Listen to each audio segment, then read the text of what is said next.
the idea of writing children's books as a side hustle. What do you think our listeners should know if they want to find a good one to work with? Well, first off, I think it's super important to find someone whose style matches your story, and the age group you're writing for, that matters too. Places like Behance and Dribbble are great for just browsing through portfolios. Yeah, good tips. There are also a lot of great online communities for children's book illustrators. Oh, cool. Yeah, you can get a lot of advice on stuff like contracts and what it's actually like to collaborate with an artist. That's super helpful. Okay, so let's get to the question everyone's probably wondering about. Money, money, money. How much can you actually earn doing this side hustle? Yeah, right. The excerpts mention like most authors making around $20,000 a year, but then serious authors can pull in like 30 to 70,000, and then there's that top 1% raking in over 200,000. What are they doing that's so different? Like what's their secret? Yeah, it's rarely just book sales for those top earners. Right. They often have a whole bunch of other income streams going on, like merchandise deals, or they get their books turned into movies. Yeah. Maybe they do school visits and public speaking gigs. So like think Daft Pilkey with the Captain Underpants books. Exactly. Huge bestseller, obviously. But then you've got the movies, the merchandise. There's even a musical. Well, it's a whole empire. Yeah. But the excerpts also mention that income can be pretty unpredictable. For sure. You're not going to get a steady paycheck every month, that's for sure. So what's your advice for someone just starting out? How should they approach this whole thing financially? I'd say treat it like any other business venture.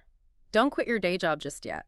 Right. Manage your expectations, focus on building a solid portfolio, connecting with your target audience, and be patient. All very good advice. Okay, so let's say someone's really thinking about diving into this world. What are like the 3 most important things they should consider? Just to wrap things up.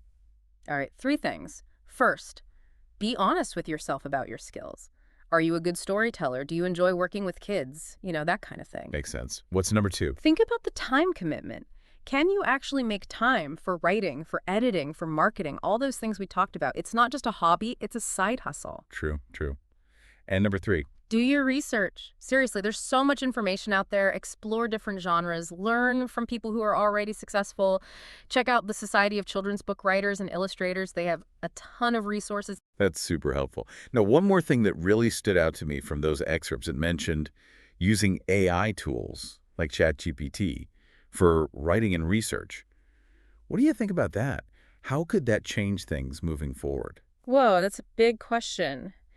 AI could definitely be used for brainstorming, coming up with plot ideas, even helping with illustrations. Right. But it also brings up some ethical concerns, like who's really the author?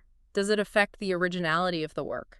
Yeah, it's uncharted territory. It'll be interesting to see how the whole industry adapts. Definitely something to keep an eye on. Who knows? Maybe someday AI will become like a creative partner. Well, I think we covered a lot of ground today. Yeah, we did. Hopefully this deep dive gave everyone a good overview of the children's book world, the good, the bad, and the potentially lucrative. Absolutely.